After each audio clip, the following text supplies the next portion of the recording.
Assalamualaikum dan salam sejahtera. Saya Nazri Kahar. Ini agenda Awani. Kita masih menunggu bilakah rang undang-undang berkaitan kawalan produk tembakau dan juga merokok seperti mana yang sudah pun dibawa ke pembacaan pertama pada 2022. Adakah ia sempat ditabelkan ataupun dibentangkan di Parlimen pada sidang Parlimen pada tahun ini? Walaupun kita sedia maklum ada beberapa pindaan yang agak besar, yang agak ketara diberikan penumpuan oleh Kementerian Kesihatan pada ketika ini, pada penggal ini kerana perubahan kerajaan dan sebagainya. Begitu juga berkaitan dengan Generation Endgame yang dikatakan juga akan dibentangkan sekali dengan Akta Kawalan Produk Tembakau dan juga Merokok 2022 ini. Jadi banyak perkara yang diangkat semula dalam dua perkara ini, sama ada yang bersetuju ataupun tidak bersetuju, tetapi hasilnya semuanya bersetuju bahawa kita perlu menamatkan generasi yang tidak mesra kepada rokok dan juga tembakau ini. Tapi dalam masa yang sama kita juga dapat mengawal penggunaan vape ataupun peranti e-rokok ataupun e-cigarette yang sudah pun menjadi satu trend di kalangan generasi muda, terutamanya di kalangan para pelajar dan seumpamanya, kerana mudah didapati dengan harga yang lebih murah dan juga perantinya begitu seksi dan sebagainya. Jadi untuk melihat perkara ini, Yang Berhormat Lukan Isman bin Awang Sauni di sebelah kanan saya, Timbalan Menteri Kesihatan, untuk kita membincangkan merealisasikan visi generasi penamat rokok. Jadi apa sebenarnya perkembangan terkini berkaitan dengan GEG dan juga RUU kawalan produk merokok ini, YB? Terima kasih Nazri. Untuk status terkini, pihak KKM telah pun bersedia dengan draft rang undang-undang yang telah dikemukakan kepada JKP, Jawatankuasa Khas Parlimen pada tahun lepas. Walaupun sayangnya Parlimen telah dibubarkan, tapi draft tersebut masih lagi kita kekalkan dengan penambahbaikan. Dan juga rang undang-undang ini perlu untuk mendapat pengesahan ataupun persetujuan pada peringkat kabinet untuk bacaan kali pertama. Dan juga rang undang-undang ini seperti yang kita tahu, rang undang-undang ini telah mencetuskan satu kontroversi yang besar di kalangan masyarakat, di mana kita terdapat dua kumpulan yang bersetuju dan juga yang tidak bersetuju. Dan ada di kalangan yang bersetuju kepada rang undang-undang ini melihat rang undang tersebut terlampau keras dan juga satu kejutan di mana kita memperkenalkan generasi penamat ataupun GEG di dalam rang undang-undang kawalan merokok tersebut. Dan tetapi apa yang kita boleh bagi satu jaminan, setelah rang undang-undang yang pertama dibentangkan di Parlimen pada tahun 2022 oleh kerajaan yang lepas, kita telah menambah baik beberapa perkara yang telah dituntut oleh ahli-ahli jawatankuasa dan ahli-ahli Parlimen ketika itu. Dan juga penumpuan yang kita beri adalah untuk rang undang-undang ini adalah untuk meliputi kawalan produk tembakau, merokok dan juga e-cigarette ataupun vape yang mencetuskan kontroversi yang besar sejak kebelakangan ini. Dan juga rang undang-undang ini seperti yang saya beritahu tadi, kita meletakkan generasi penamat adalah merupakan satu big words ataupun GEG di dalam rang undang-undang ini apabila kita ingin melahirkan sebuah generasi Malaysia yang produktif dan bebas merokok menjelang 2040. Itu adalah merupakan niat utama KKM, di mana kita mengambilkan satu pendekatan game changer dengan meletakkan rang undang-undang bersama dengan GEG. Dan saya berharap agar kabinet yang dipimpin oleh Perdana Menteri ke-10 Datuk Seri Anwar Ibrahim menerima rang undang-undang ini dan seterusnya kita bentangkan dan kita beri kepada ahli-ahli Parlimen untuk menilai dan bersetuju untuk rang undang-undang tersebut. Apa hasrat utama kerajaan dalam melihat semua perkara? Kerana apabila dibawa semula untuk penelitian Parlimen dan juga Kabinet, nampaknya ada beberapa perkara diberikan tumpuan, terutamanya Perdana Menteri sendiri apabila menjawab di Parlimen. Kita ingin melihat undang-undang ini tidak terlampau keras, tidak hanya menumpukan kepada hukuman denda yang begitu besar dan juga hukuman penjara, kerana ia tidak menyelesaikan masalah kepada mereka yang ketagihan rokok dan juga isu berkaitan dengan vape. Jadi nampaknya dalam Twitter YB Luqman Ismail pun ada berjumpa dengan Perdana Menteri yang terkini berkaitan memberikan taklimat berkaitan dengan RUU ini. Jadi apa hasrat utama kerajaan ini dan juga pendekatan yang terbaik untuk memastikan apabila dibentangkan ke Parlimen dan ingin mendapatkan sokongan kedua-dua pihak sama ada dari backbenchers ataupun pembangkang, ia benar-benar akan mendapat sokongan majoriti, mungkin majoriti semua ahli dewan. Betul. Itulah yang saya harapkan. Yang pertama, rang undang-undang ini adalah bersifat bipartisan.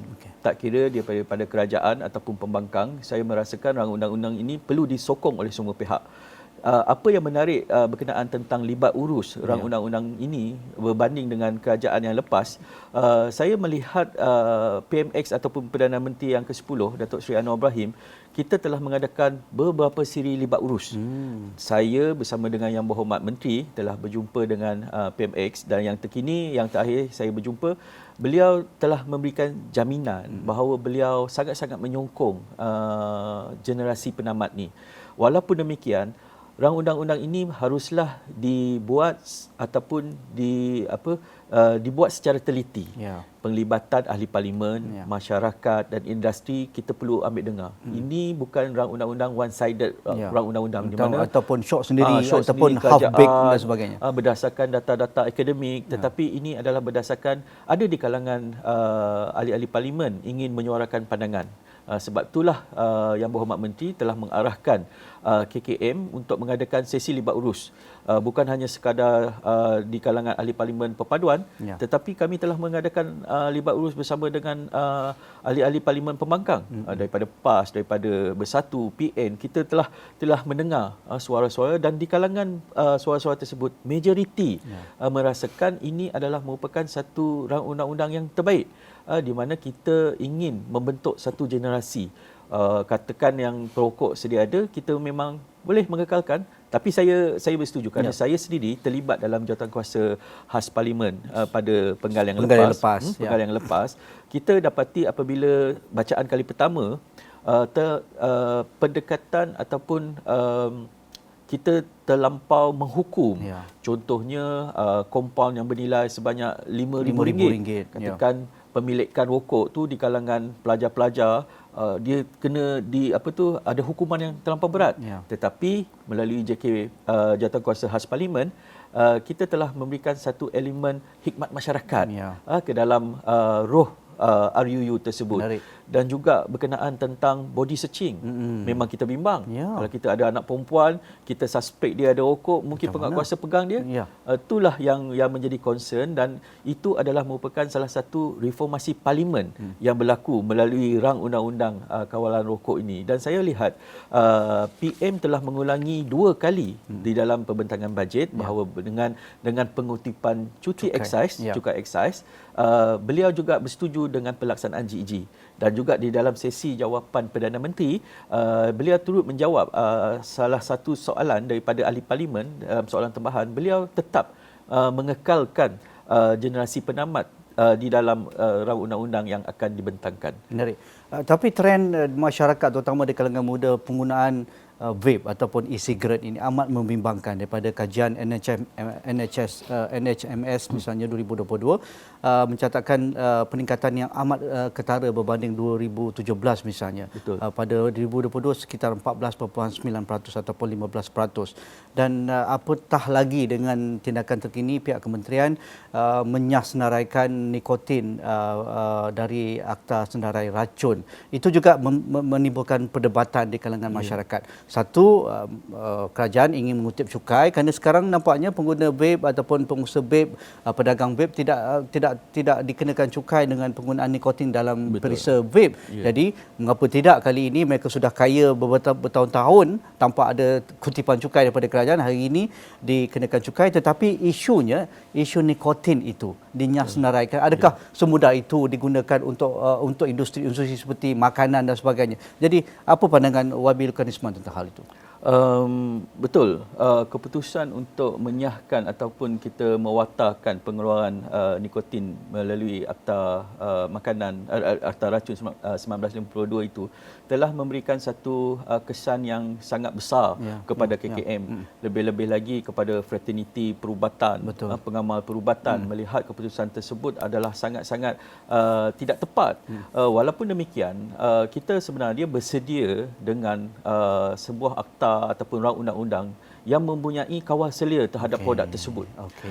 Sebab itulah KKM sentiasa dengan konsisten memohon kepada Kabinet dan juga memohon kepada Perdana Menteri agar menyokong rang undang-undang ini untuk dibawa ke Parlimen, kerana rang undang-undang kawalan merokok ini mempunyai satu kawal selia berkenaan tentang bagaimana untuk kita menjalankan perundangan berkaitan tentang vape. Ada Contoh, gigi lah, gigi. ada bite lah. Kita ada maksud dia kita ada bullets untuk tembak dan sumber kuasanya. Sumber kuasa tu. For example untuk pengiklanan, pemilikan, pembelian dan penjualan, dan juga kita melihat dari sudut skop bagaimanakah penjualan tersebut mestilah dihindari berdekatan dengan sekolah, berdekatan dengan IPTA, dan juga periklanan ketika ini tak dapat dikawal. Betul. Semudah dengan musim perayaan, sampul raya kita ada iklan-iklan vape tu. Dan kita mendapat backlash daripada ibu bapa yang menghantar mesej-mesej kepada saya dan menteri, mengapa kita tidak mengawal selia perkara-perkara ini. Tapi kita tak ada kuasa. Kita tak ada kuasa. sumber kuasa. Sebab itulah kita memerlukan rang undang-undang ini. Dan kita memerlukan sokongan 222 ahli parlimen untuk menyokong, kerana ini bukan perkara yang main-main. Dan betul, saya bersetuju industri vape semakin berkembang dan juga menjanakan pendapatan 2 ke 3 bilion. Tetapi kita tak guna kita hanya sewenang-wenang yang mengutip, tetapi kita tak mengawal selia, kerana dari sudut pandang masyarakat dan juga NGO, saya mendapati setelah saya duduk di dalam jawatankuasa khas, banyak NGO yang bersetuju. Sehinggakan pengusaha vape sendiri mengatakan mereka mempunyai 75% yang menyokong usaha kerajaan untuk mempunyai kawal selia. Taklah mereka berniaga ataupun beraba-raba, mereka pun tak tahu. Sewenang-wenangnya boleh menyeludup bahan-bahan tersebut datang masuk dari negara-negara tertentu dan sebagainya. So lebih baik kita mempunyai satu regulation yang membolehkan kita mengawal kandungan nikotin, mengawal bentuk penjualan vape tu kepada pembeli. For example, kita didedahkan kepada vape-vape yang so cute, yang berupa saya cakap tadi seksi itu. Seksi. Dan juga kita berdasarkan data yang disebut sebentar tadi, it's not just golongan belia yang terlibat dan meningkat prestasi dia. Pengambilan vape, tetapi contoh dia, pengambilan rokok di kalangan wanita adalah agak rendah ketika ini. Tetapi dengan penggunaan vape, peningkatan peratusan tersebut semakin membimbangkan, kerana vape ni nampak lebih menarik, lebih cool, trending, dan tak dikawal dan lebih mudah untuk memiliki vape tersebut. Tetapi ada juga perdebatan, kalau itu jaminan kerajaan, mengapa tidak mengharamkan terus penggunaan e-cigarette atau vape berbanding kita nak mengawal selia, susah kerajaan, kaki tangan pun tak cukup, KKM pun macam-macam hal lagi. Jadi itu juga, kerana ada negara yang memang mengharamkan terus. Tapi mengapa Malaysia ingin meregulasi industri ini? Betul. Saya melihat dari sudut keputusan yang telah dibuat sebelum ini.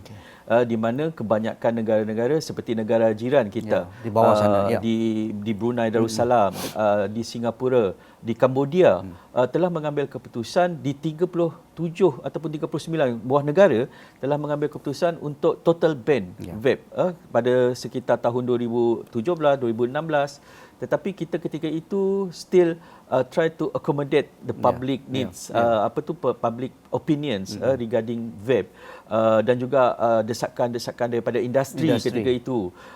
Dilihat di mana industri vape ini sangat-sangat berkembang dan juga membantu usahawan-usahawan muda dan juga kita ingin menjanakan pendapatan di kalangan orang muda ini.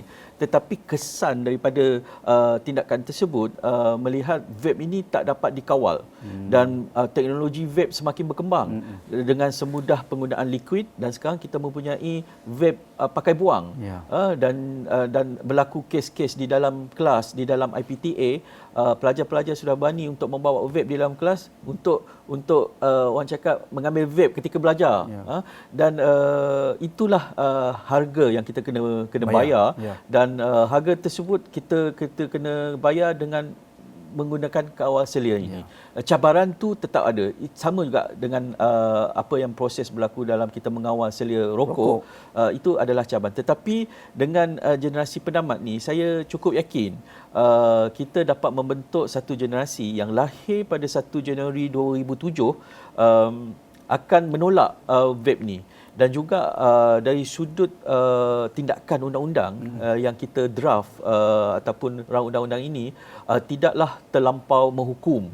Itu adalah merupakan satu elemen di mana kita menggunakan pendekatan win-win solution to compromise everybody punya keperluan. Industri, kerajaan, pengguna, dan juga kita ni adalah yang bertanggungjawab untuk memastikan kesihatan rakyat tu adalah terjamin. Instead of we spend so many billions untuk merawat, why not kita stop dulu dengan mengurangkan kesan-kesan jangka panjang terhadap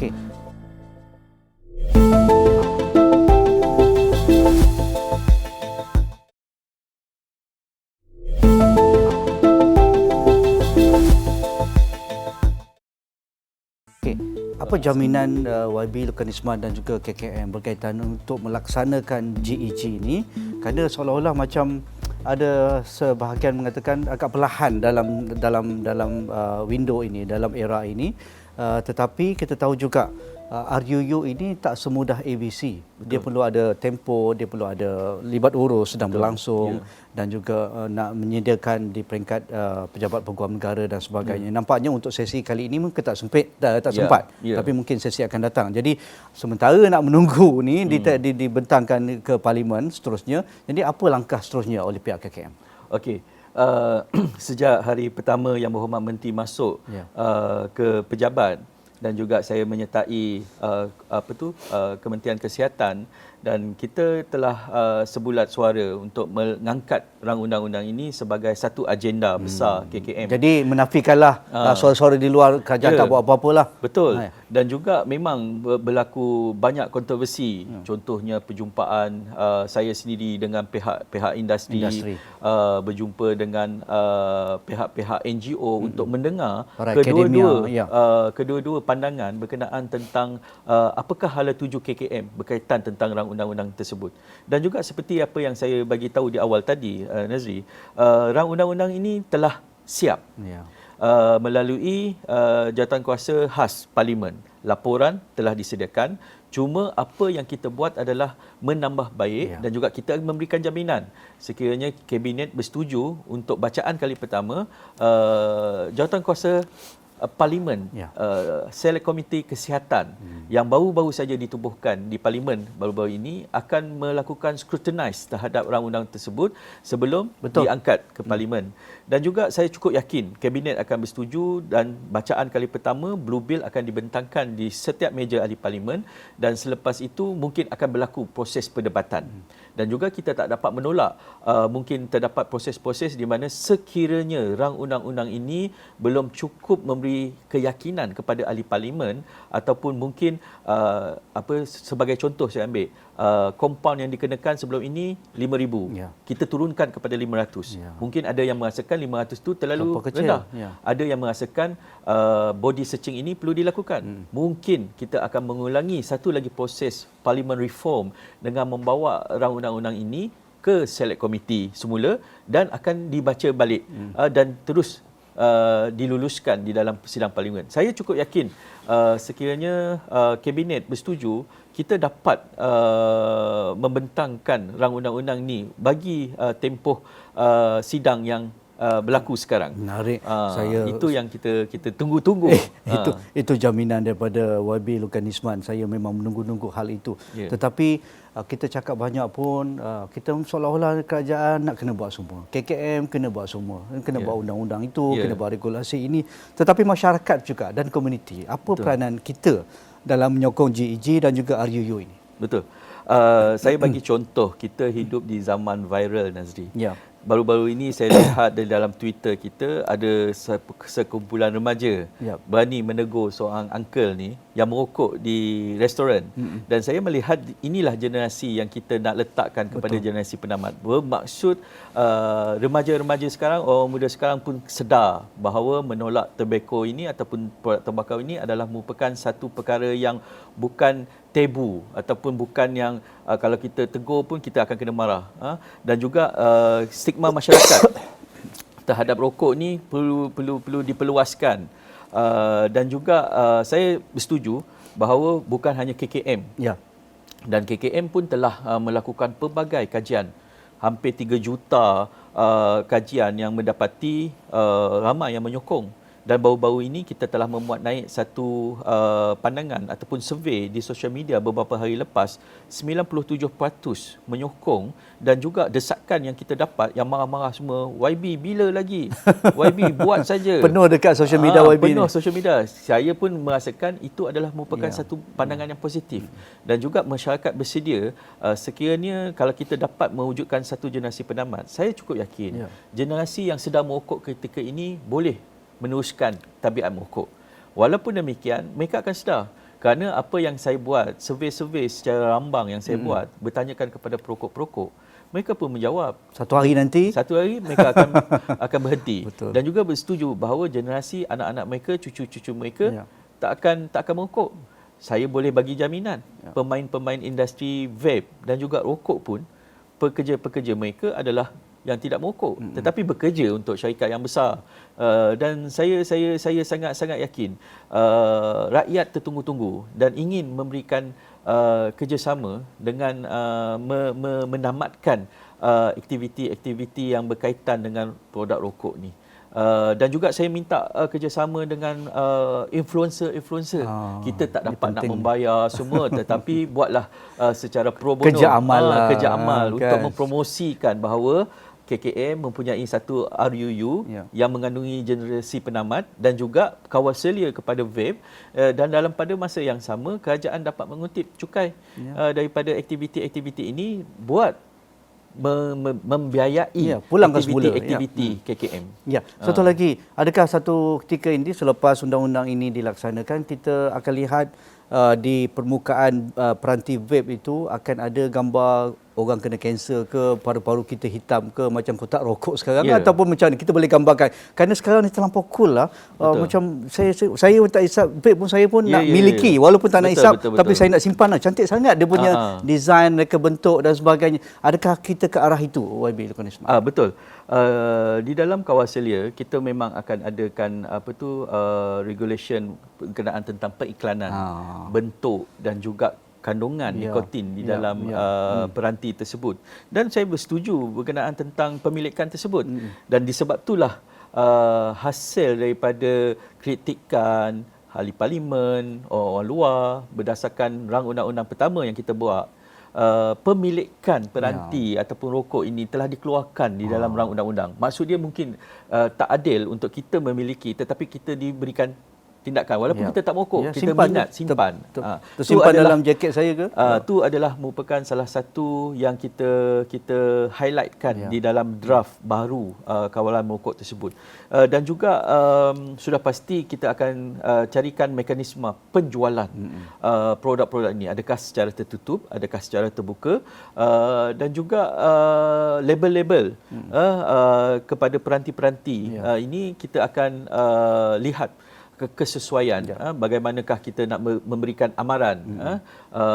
Contoh dia, merokok akan mengakibatkan EVALI mungkin di dalam peranti-peranti tersebut. Kita akan melakukan sesi libat urus setelah kita mempunyai rang undang-undang yang mempunyai kawal selia terhadap industri ini. Satu lagi, saya ramai rakan-rakan pengusaha vape ni. Macam-macam juga respon yang mereka berikan. Antaranya ialah lambakan daripada produk import. Betul. Dari negara-negara yang tidak ada regulasi yang ketat dengan penggunaan peranti dan juga bahan-bahan yang dikandungi dalam flavor ataupun perasa-perasa dalam e-cigarette ataupun vape. Adakah ini juga kerana tak ada pergi kedai, tak apa, saya beli kat Shopee lah ataupun saya beli online lah, ada dropship dan sebagainya. Adakah itu juga akan dimasukkan juga? Ya, rang undang-undang ini akan meliputi semua.